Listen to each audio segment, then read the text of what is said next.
नहमदुहु व नसल्ली अला रसूलिल करीम अम्मा बाद फ़अऊज़ु बिल्लाहि मिनश शैतानिर रजीम बिस्मिल्लाहिर रहमानिर रहीम। अस्सलाम वालेकुम प्यारे दोस्तों, मैं हूं आतिफ मजीद, मेरे साथ इस वक्त मौजूद हैं मलक तबूत साहब। मलक साहब कैसे हैं? आप ठीक हैं? सेहत ठीक है? जी अल्लाह का शुक्र है। आप बताएं कैसे हैं। अल्हम्दुलिल्लाह सर। इमरान खान के चार्ट की रीडिंग क्या बता रही है? फैसले धड़ाधड़ उनके खिलाफ आ रहे हैं, पार्टी बिल्कुल जो प्रोटेस्ट करती है, अक्टूबर का हो, नवंबर का हो, फिर जाके अगस्त का हो, अब फिर अगस्त का है, 14 अगस्त का। क्या देख रहे हैं? देखिए नौ आतिफ भाई, मई आपको मैंने लास्ट वीलॉग में भी एक गुजारिश की थी जिसको मुझे लगता है काफी लोगों ने डिस्करेज करके और अलग मायनों में समझा है। मुझे ऐसा लगता है कि पीटीआई इटसेल्फ एक ट्रांसफॉर्मेशन के अमल से गुजर रही है और इस वजह से इनकी मुश्किलात दिन ब दिन बढ़ रही हैं। प्लस एक बात मैं यहाँ आपको ऐड ऑन जरूर करूंगा कि जो क्यादत है इनकी, जो इनकी क्यादत है वो इस कैपेबल नहीं है कि इमरान खान के लिए वो कुछ कर सकें, और ना ही वो इसके काबिल है कि वो जो बोलते हैं उसके ऊपर अमल कर सकें। अनफॉर्चुनेटली तनकीद ही समझें, लेकिन ये हकीकत है। क्योंकि जब हम जायचा खोलते हैं तो हम उस इंसान की पर्सनालिटी को ना बहुत अच्छे से देख पाते हैं कि क्या वाकई इसके अंदर एबिलिटी है, या फिर या फिर ये सिर्फ बातें ही करता रहेगा। तो गैब का इल्म अल्लाह के पास है, ये कैलकुलेशन है। और जो मैंने पिछले टाइम से जितनी भी कैलकुलेशन की है, मुझे एक चीज तो बिल्कुल श्योर हो गई है कि खान साहब का टाइम ऑफ बर्थ सही नहीं है। इसीलिए मैं इसके ऊपर मजीद आपको एक दिलासा, या यूं कहा जाए कि आपको एक ट्रक की बत्ती के पीछे नहीं लगाऊंगा। अलबत्ता मैंने वक्ती जायचे के ऊपर काम किया है, लेकिन वो वक्ती जायचा भी 50 से 60% रिजल्ट देता। वजह, क्योंकि जब भी वक्ती जायचा खोला जाता है, मेरे जितने भी क्लाइंट्स हैं उनको पता है, मैं जब उनसे नंबर लेता हूँ उनका एक्यूरेट वो चीज आपके सामने आ जाती है। और एक दिन हम ऐसा करेंगे। मैं आपसे रिक्वेस्ट करता हूँ आतिफ भाई कि आप कुछ भी सोच के आइएगा, मुझे नहीं बताइएगा, सिर्फ एक नंबर दीजिएगा। I will open the chart और मैं आपको बताऊंगा कि वक्ती जायचे से वो चीजें आपके सामने कैसे खुल के आएंगी। बस शर्त यह है कि आप बिल्कुल प्योर माइंडेड से आए, खेलने के माइंड से ना आए, बिल्कुल रियलिटी पे आए, और हम आपको उस चीज का रिजल्ट दिखाएंगे। अच्छा सर, अज्यूम कर लें, सपोज मैं पूछता हूँ, आतिफ मजीद मेरा नाम है, इमरान खान के लिए जी सपोज मेरे माइंड में नंबर 9 है। 9 नंबर अगर मैं टाइम देखूं तो 11 बज के 1 मिनट रात का हो चुका है। इस जी। कैलकुलेशन को आप अपने हिसाब से कैसे स्प्लिट करेंगे अच्छा, इमरान खान के लिए? अगर मैं इस हिसाब से देखूं तो खान साहब के लिए ये टाइम थोड़ा सा डिफिकल्ट चल रहा है, लेकिन इसमें बेहतरी आपको 1 जनवरी 2026 के बाद नजर आएगी। ये टाइम इनका आइसोलेशन का चल रहा है, और इस आइसोलेशन के अंदर इनके लिए मौके बहुत मिलेंगे, लेकिन जो अभी मुश्किलात हैं, ये मुश्किलात आपको 2026 के जनवरी में खत्म होती हुई, कुछ कम होती हुई नजर आएंगी। उससे पहले मुझे जरा कम ही चांस लगता है। और ये निकलेंगे भी अपने, ऐसा लगता है, रिश्तेदारों की वजह से, अपने एफर्ट्स की वजह से। और हो सकता है इसमें अब इनके अपने बच्चे भी इन्वॉल्व हों। अभी इनके बच्चे बहुत ज्यादा रोल प्ले कर सकते हैं, जो अभी का टाइम पीरियड है। तो इसके हिसाब से मुझे ऐसा लगता है कि मैं ये चार्ट की आपको स्नैपशॉट भी भेजूंगा, आप बेशक शेयर भी कीजिएगा। इसके डिट्टो हिसाब से ऐसा लगता है कि खान साहब इज अ प्लेयर। जो हमारे एस्ट्रोलॉजर, जितने भी लोग एस्ट्रोलॉजी को जानते होंगे, वो जानते हैं कि इनका एरीज लगन निकला है और 6 हाउस में मार्स बैठा हुआ है। और इसका मतलब यही होता है कि ये कोई एथलीट होंगे, या प्लेयर होंगे, या फिर इन्होंने, जैसे ये तो कप्तान थे, ये तो हमें पता है, लेकिन ये चीजें बड़ी क्लियर इनकी निकली हैं। एक चीज और दिख रही है मुझे इनके चार्ट में, बड़ी इंपॉर्टेंट है और मैं बताना चाहता हूँ। इनकी सेहत में कुछ आपको प्रॉब्लम सुनाई दिए जाएंगे। मसलन आपको शायद आने वाले दिनों में, अभी नहीं, सितंबर अक्टूबर में शायद इनको ऐसा आप सुनने में आए आपके पास कि इनकी हेल्थ थोड़ी सी वीक हो रही है, या इनको कोई इन्फेक्शन सा चल रहा है। लेकिन एज सच लाइफ थ्रेटनिंग मुझे कुछ भी नहीं दिखता।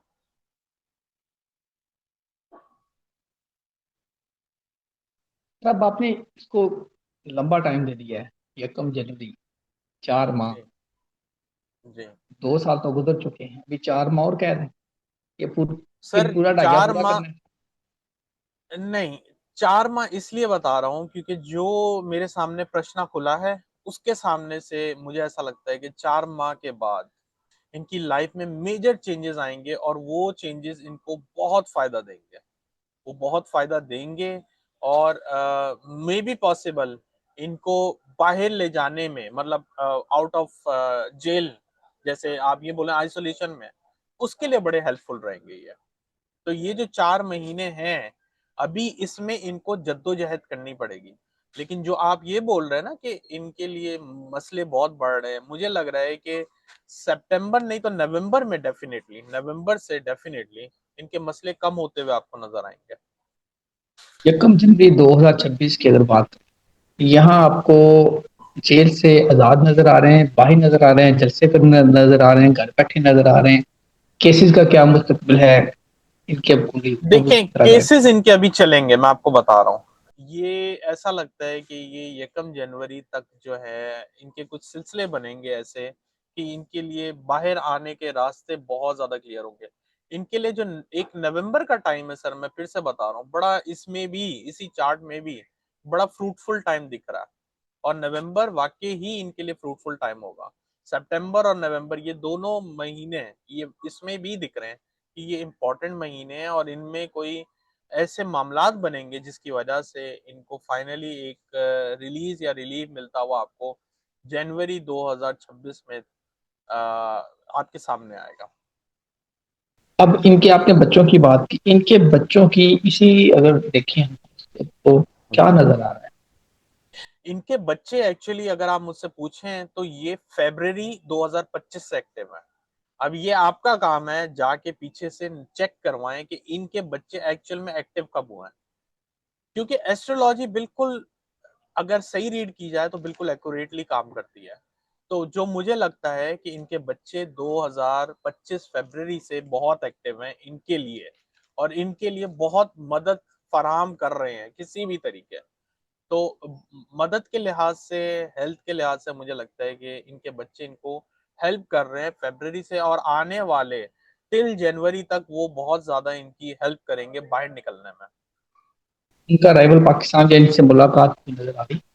सर वो तो फिर इनका जाके उन बच्चों का जायचा देखना पड़ेगा, लेकिन मुझे ऐसा लग रहा है कि ये बहुत हेल्पफुल हैं जिस वक्त, और काफी जद्दोजहद कर रहे हैं खान साहब के लिए।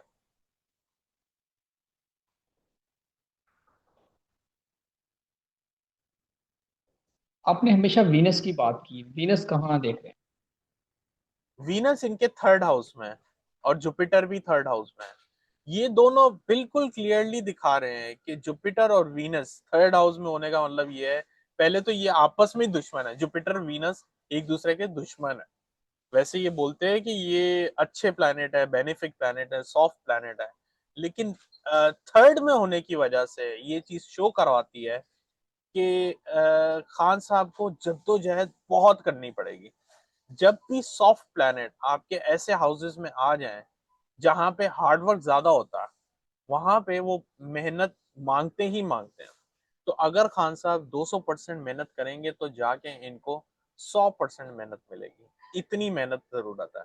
और इनके ट्राइन में राहु और मून है, राहु मून पक्का दिखाते हैं कि इस इंसान के साथ धोखेबाजी होगी, इसके साथ चीटिंग होगी। तो ये चीटिंग और ये सब चीजें इस जायचे से बहुत क्लियरली दिखती हैं। ये कोइंसिडेंस है, मैंने कुछ प्लान नहीं किया था, मैंने आपसे बोला अगर आप नंबर दें तो मैं एक जायचा खोल सकता हूँ। 26 जनवरी 2000 से पहले भी धोखे होंगे, और क्या 2026 जो जनवरी का आप हॉरोस्कोप देख रहे हैं, कमाल में नजर आ सर रहे हैं या आजाद नजर आ रहे ये 2026 के बाद जो है, मैं आपको बता रहा हूँ कि इनके बाहर निकलने के रास्ते बनेंगे, उससे पहले मुझे नहीं दिख रहा इस जायके के मुताबिक। लेकिन मैं फिर से बोल रहा हूँ, सितंबर और नवंबर बड़े ही इंपॉर्टेंट महीने हैं। अगर सितंबर और नवंबर को इन्होंने सही यूटिलाइज किया, इंशाल्लाह ये 2026 से पहले भी आ सकता है। लेकिन जो एक डिफिकल्ट टाइम है जिसमें कहा जाता है कि इतनी हेल्प नहीं हो रही, उसके हिसाब से मुझे ऐसा लग रहा है कि 2026 इज द मैक्सिमम। 2026 जनवरी के बाद से आपको चीजों में बड़ी मेजर चेंजेस इनके चार्ट में नजर आएंगे। इनके जायचे में एक्चुअली बहुत चेंजेस हैं। हैं? बिल्कुल सही। नाज़रीन, आपके सामने पूरा ये लाइव खोला इन्होंने, मैं कोशिश करूंगा इसके, जब पिक्चर्स मुझे मिल जाएं तो यकीनी तौर पे वो भी मैं साथ दिखा सकूं आपको। जो करंट रीडिंग है क्या आपके सामने आ गई है? होना वही होता है जो मुझे होता है, ये रीडिंग है। रीडिंग वाला सामने बता दिया, करंट हारोस्कोप के हिसाब से। अल्लाह ताला आप सबका हामी नासर आज तक जीवन बलक में पूछ सबको भी देता है। जिंदाबाद।